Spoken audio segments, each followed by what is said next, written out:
I'm Corporal Ryan Braid from Ottawa. I'm an aerospace control operator currently serving at 22 Wing, North Bay, Ontario. Camp Force 3876 is requesting 06 departure. Camp Force 3876 ground for runway 06, taxi Papa Charlie. Aerospace Control Operators, or ACOPS, help manage air traffic at Royal Canadian Air Force bases and work to protect Canadian families, homes, and cities by keeping our airspace safe. Aerospace Control Operators who are initially trained in airfield operations work in an instrument flight rules terminal as data operators and precision approach radar controllers.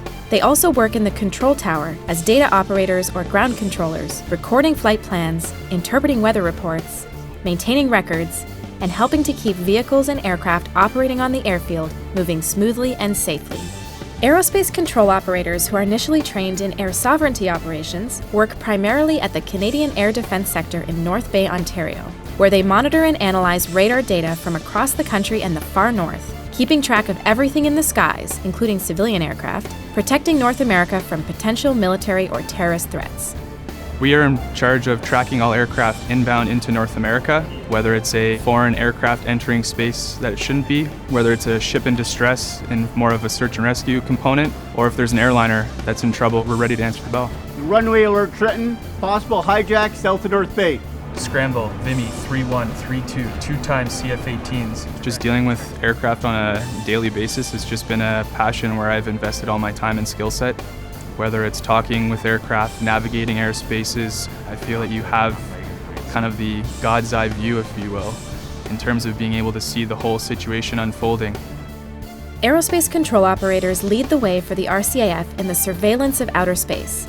That includes monitoring space objects that could pose a threat to our satellites or the International Space Station, and tasking satellites for imagery of objects in space.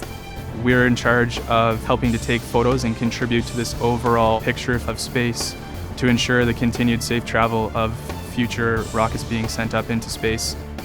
ACOPS also work in Canada's 3 Joint Rescue Coordination Centres to support search and rescue missions across the country, and they have numerous opportunities to deploy on a wide range of missions around the world.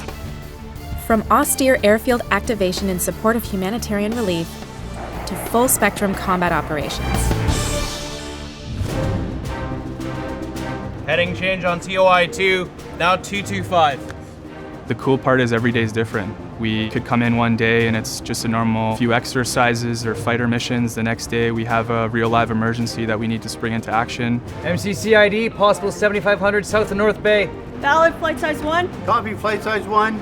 That's when the weapons pit is activated and the order may come down to scramble our fighter jets to go check out what's going on. All players be advised, Stranger, Bullseye 067, 24,000 feet, track southwest. Vimy 112, confirm visual. Confirm visual.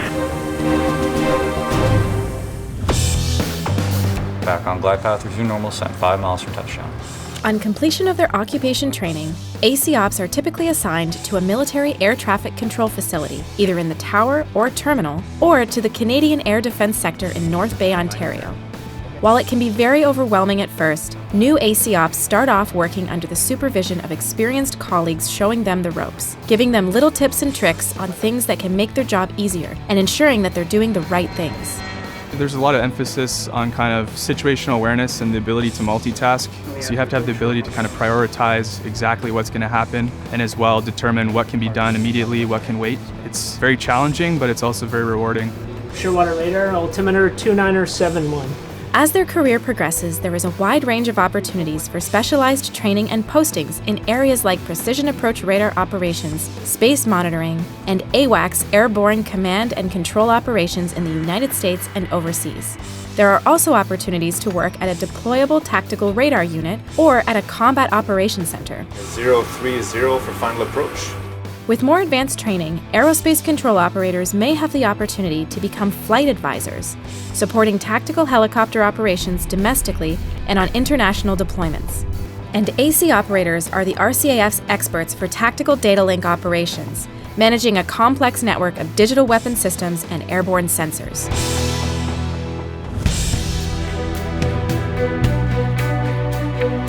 I think it's an absolutely rewarding career. There's a ton of extra benefits that the military provides to you. Great pay, and the ability to see the world. I had the opportunity to travel to Hawaii recently on Operation RINPAC, where it gave me exposure to over 20 other nations. The opportunities are endless.